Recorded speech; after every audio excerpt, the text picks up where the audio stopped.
and the second one is 0, and this belongs to H. So we have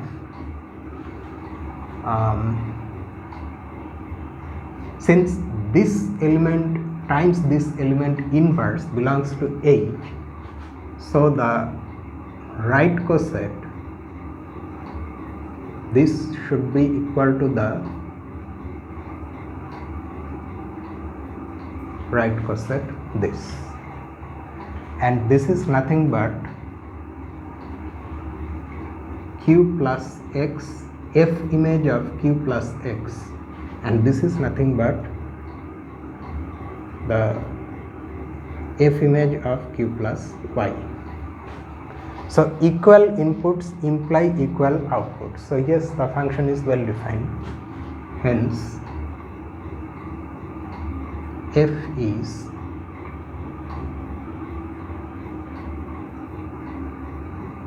well defined. Next we show, we have already done it several times in many exercises, so we know what is to be done. Next we show f is 1 to 1 and next on to.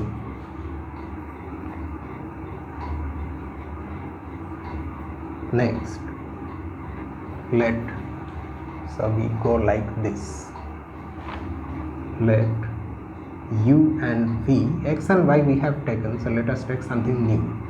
U and v be two positive real numbers such that the f images of these cosets are equal.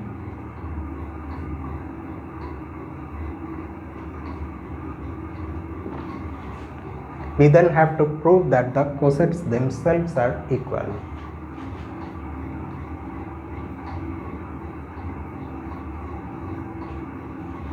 This implies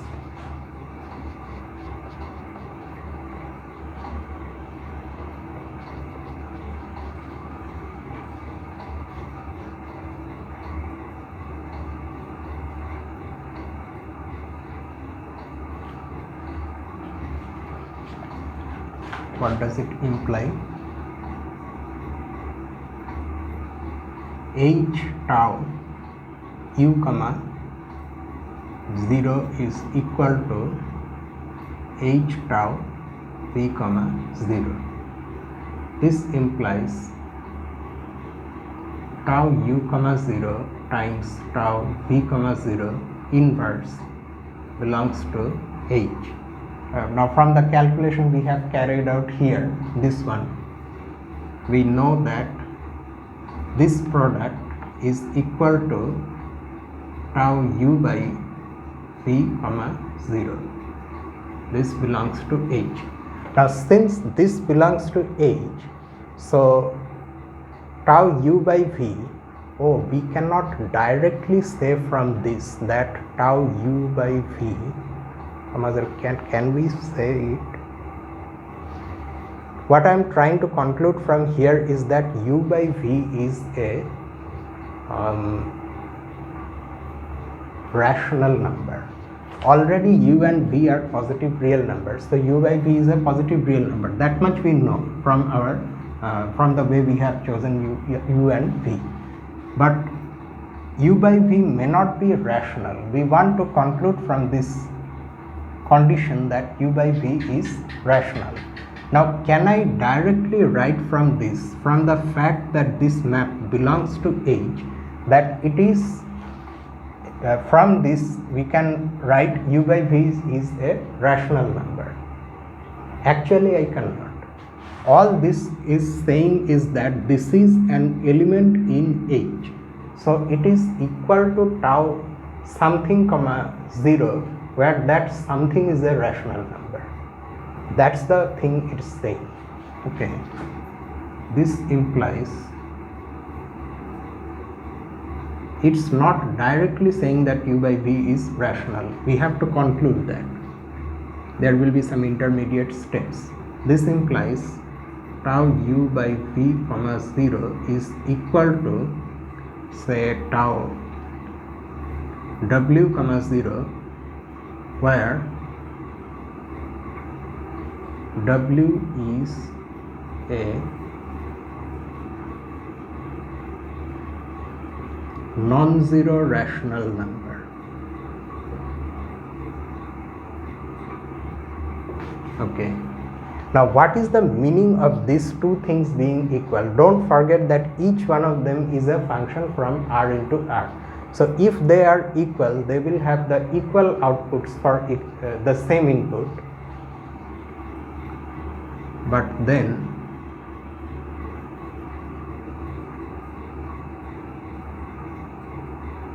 what is U by V actually?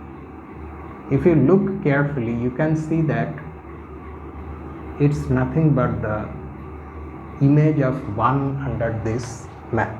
1 times U by V plus 0. And this function is equal to this function, so it should be equal to 1 times tau W comma 0, and that turns out to be equal to W. So now we can conclude that U by V is a rational number, and in fact a positive rational number, because since U and V are positive real numbers, so U by V cannot be negative after all.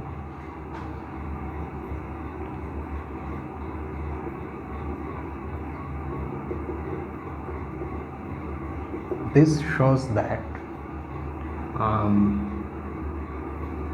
U by V is a rational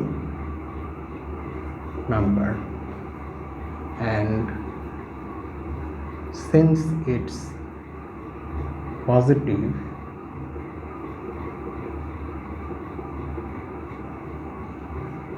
we have U by V belonging to Q plus. Okay, now from this one we can then finally conclude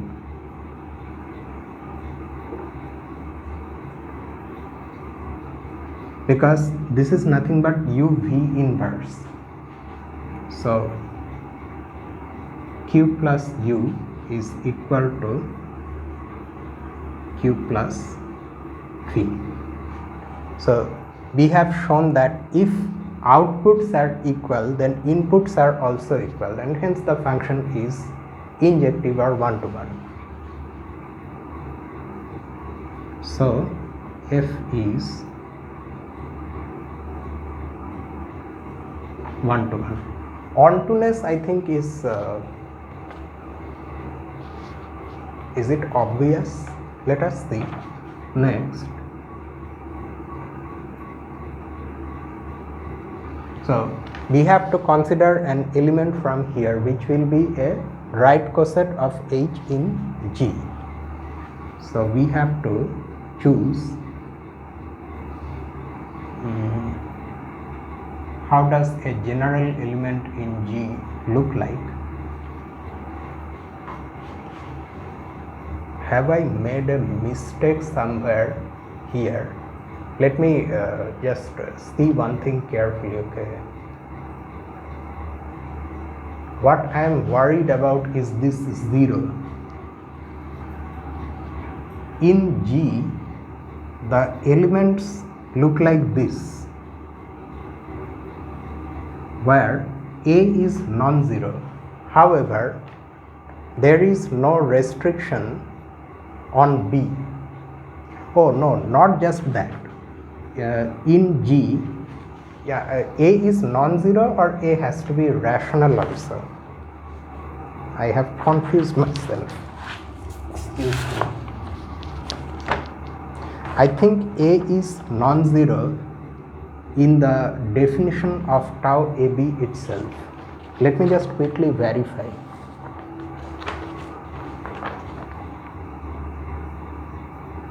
Yeah, in G, A has to be non-zero, and whereas in H, A has to be, additionally, A has to be rational.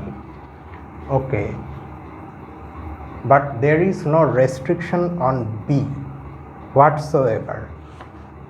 Not in G, not in H. B can be actually anything. It is in this function that I have chosen 0. Okay, fine. So the things we are choosing here, we are going on with the calculation.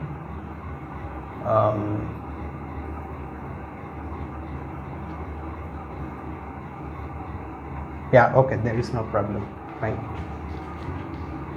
So we can proceed with the task of showing that f is onto. So now we have to choose an element from G. So that will look like this. Now it's not obvious. Let this be in G by H. We have to show that this right coset is actually equal to something like this, because then it will be the output of some input, which is some right coset of Q plus in R plus.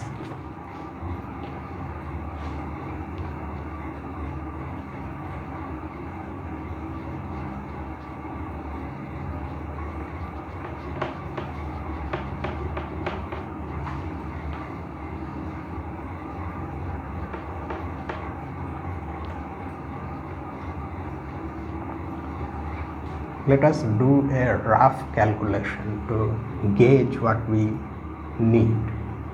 We want to be able to write this in this form,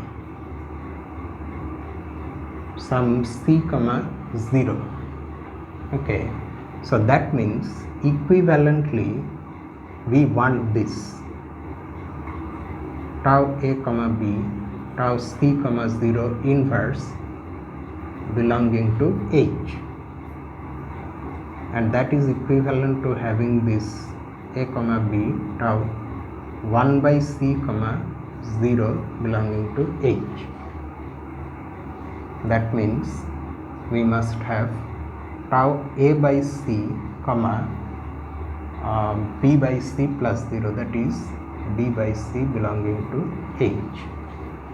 So our C must be chosen in such a way that this belongs to H. Okay.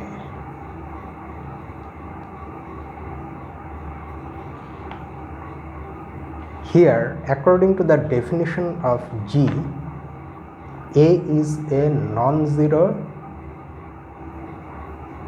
what? Rational number. No, A is just non-zero. A is just a non-zero real number. Okay. A is a non-zero real number. We now want a C such that A by C becomes a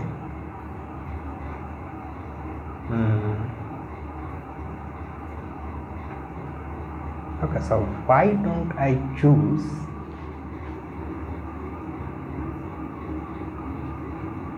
A itself? If I choose A, then this will become equal to 1, which is a non-zero rational number. This will be B by A, but that is fine.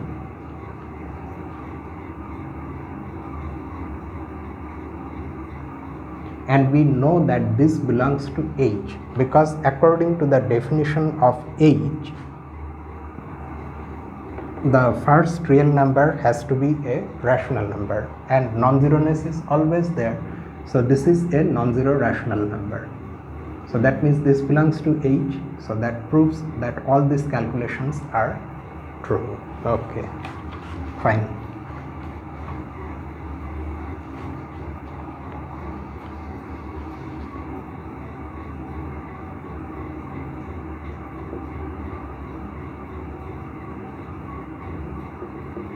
One comma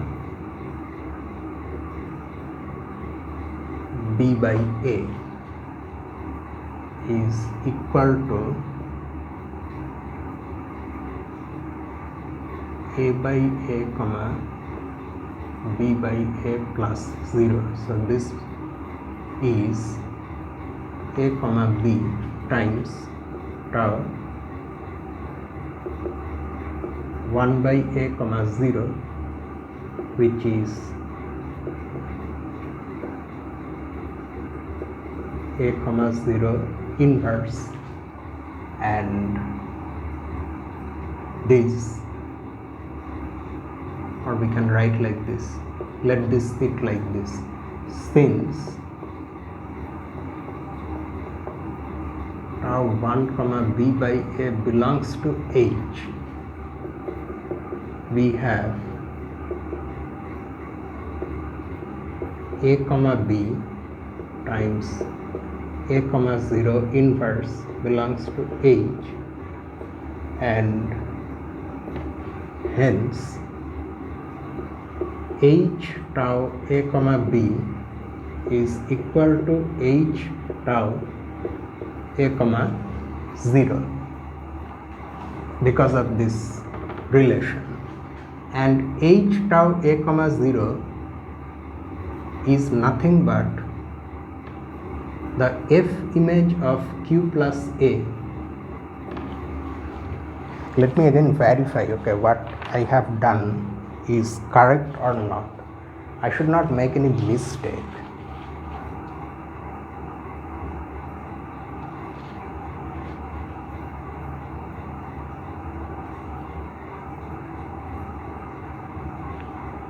So this means, oh, there is one problem though. The problem is that this A, although it is non-zero, it may be negative also. So if it is negative, then this makes no sense, because the A that we are choosing to form this right coset of Q plus should come from R plus. The thing we are given here is that A is a non-zero real number. No one is telling us that A should be positive. So we have to somehow bring a positive A here. Now since A may be negative also, so we have to replace A by its absolute value, modulus of A. But what do we get if we replace it by modulus of A? We get either plus 1 or minus 1, depending on the sign of A. So here we can write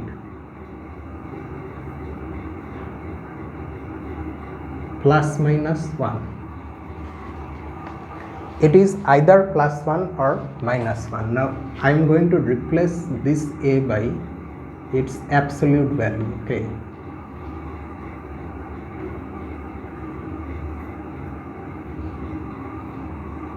Since here also I have to replace by absolute value, no? Plus minus 1 comma this belongs to F. I hope you understand the meaning of this. It is actually one thing, one function where the first component can either be plus 1 or minus 1. In either case, this first component is a non-zero rational number. So that's why this function, whether here we have plus 1 or minus 1, belongs to H. And because of our choice, we have been able to write plus minus 1 like this. If A is positive, it will be plus 1. If A is negative, it will be minus 1. So from this calculation I get this. So because of that I have this, and hence this. Okay, so now I can write absolute value of A. Now it makes sense. Oh, and I was thinking that it's obvious. Thus, F is onto as well.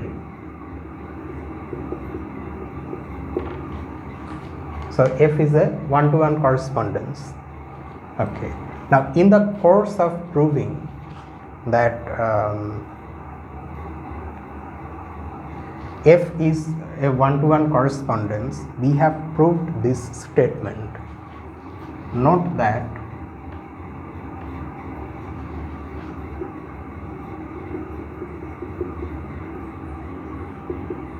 we have proved the following.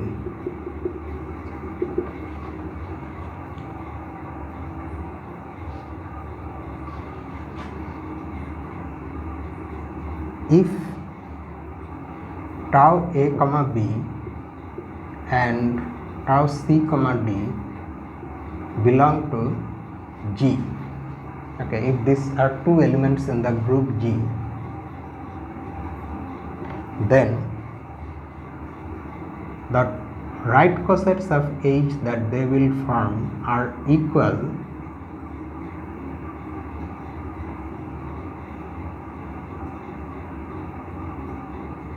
if and only if the ratio A by C is a rational number. We have shown this. If we have not shown one part, because it's two statements now, if this happens then this happens, and conversely if we have shown only one of them, then the other can be shown in a similar manner quite easily. We have already gone through all the things.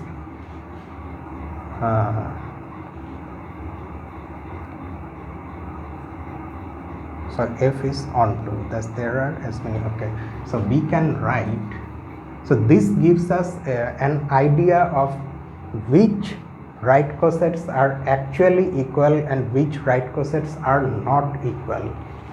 If A by C is, A and C may be different irrational numbers. Okay, they themselves may not be rational, but they may be different irrational numbers, yet the ratio is rational.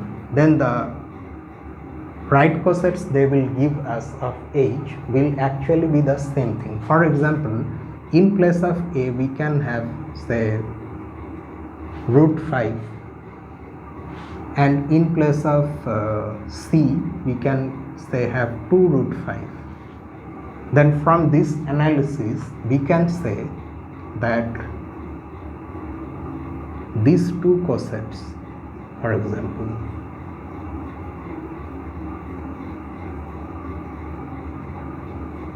are actually equal. They don't give us anything new. But if we have, say, root 5 and root 3, then they will not be equal, because root 5 by root 3 is still an irrational number, it's not a rational number. So using this criterion we can decide which right cosets are the same and which are distinct. Okay, so anyway we have proved that F is a one-to-one correspondence since F is bijective, there are as many distinct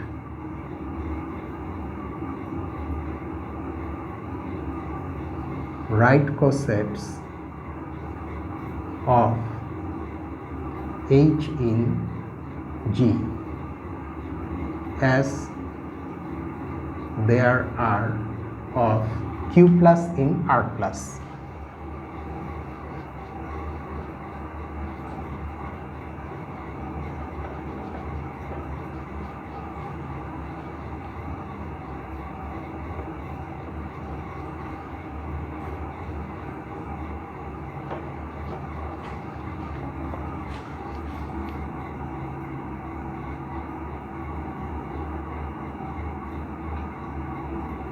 And this number we will now show is infinite, that there are infinitely many distinct right cosets of Q plus in R plus. For that we just have to notice this. In particular,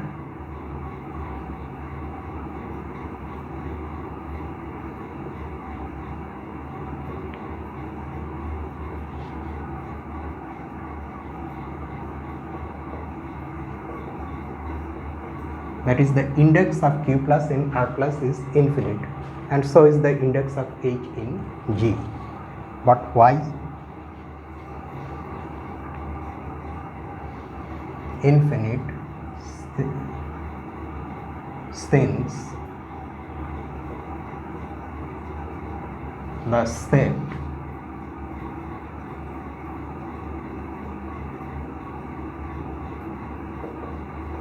P is a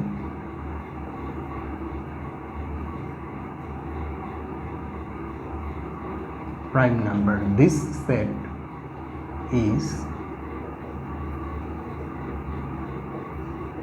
infinite. Infiniteness of this set follows from this criterion. Okay, you see, no two right cosets in this set, no two distinct right cosets. Distinct right cosets means in the sense that where the primes are different can be equal. If you take different primes, you will get different right cosets. Why? Because if you take different primes P1 and P2, then this ratio is not a rational number. This can be proved quite easily using number theoretic techniques. Just like root 2 is not a rational number, just like that you can prove that this is not a rational number. So actually there are infinitely many right cosets of Q plus in R plus. These are some of them. Okay, it forms an infinite class of such right cosets. So which shows that this set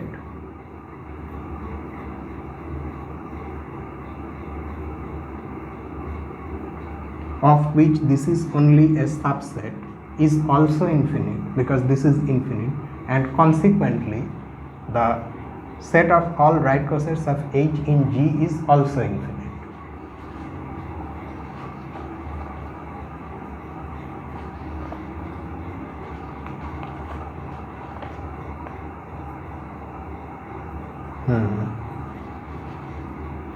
So by exercise 5, there are infinitely many left cosets also, because we know that there is a one-to-one correspondence between the set of right cosets and the set of left cosets. So that's why left cosets are also infinite in number, and the set of their cardinality, what the hell am I saying? The cardinality of the set of such right cosets or left cosets that has the same cardinality as this set, because of that bijection F.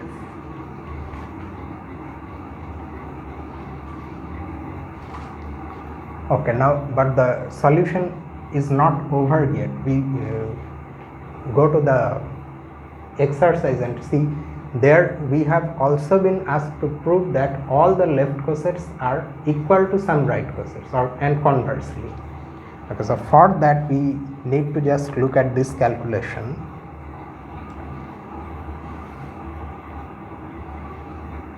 Now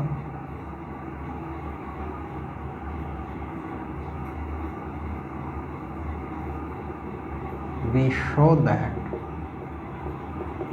for any element in G, the right coset is actually equal to the left coset formed by that same element.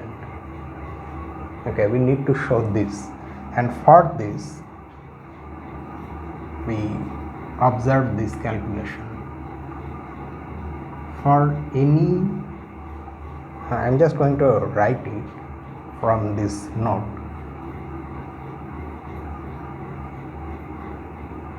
For any non-zero rational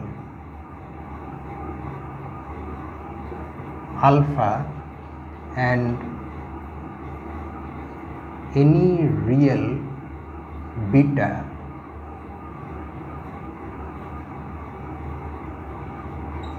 one can verify that these things are true. Tau alpha comma beta times tau A comma B is equal to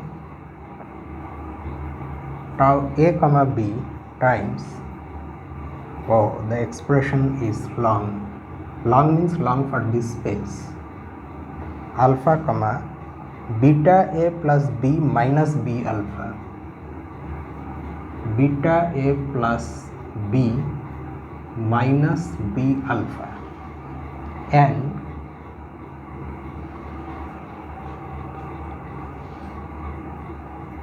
tau alpha comma B alpha plus beta minus B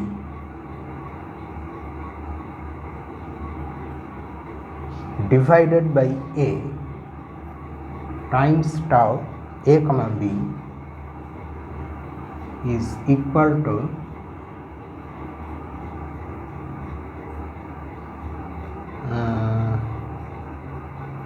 tau A comma B times tau alpha comma beta.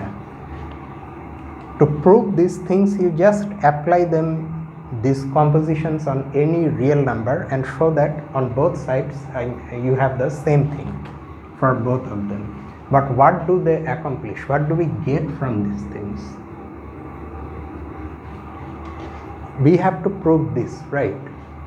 Now, if you take any arbitrary element from this right coset, how would that element look like? It will look like this.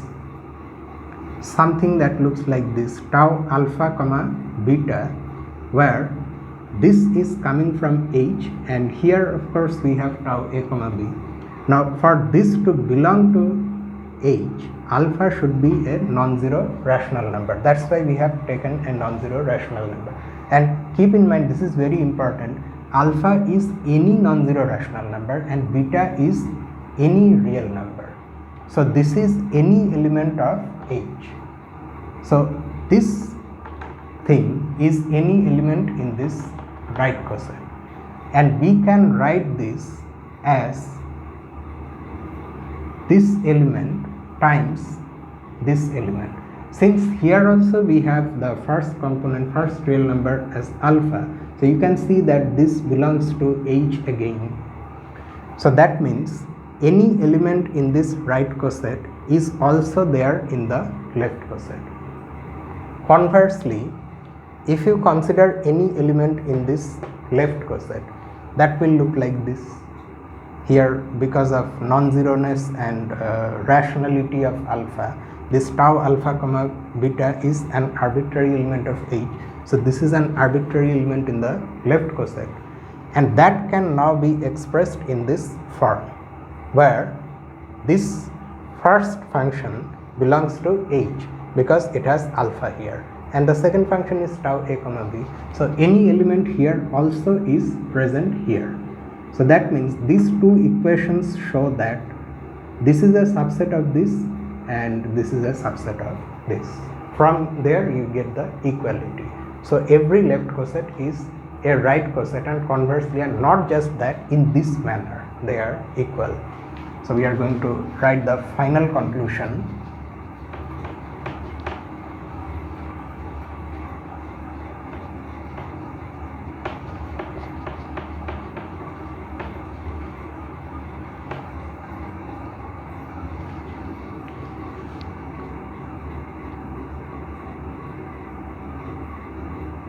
The above equations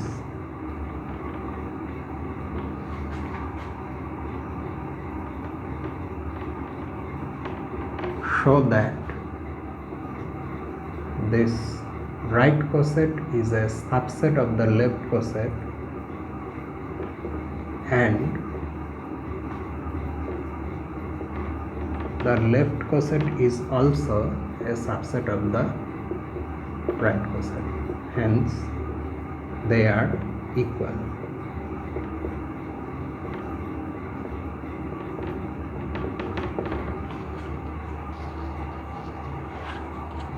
This completes the solution.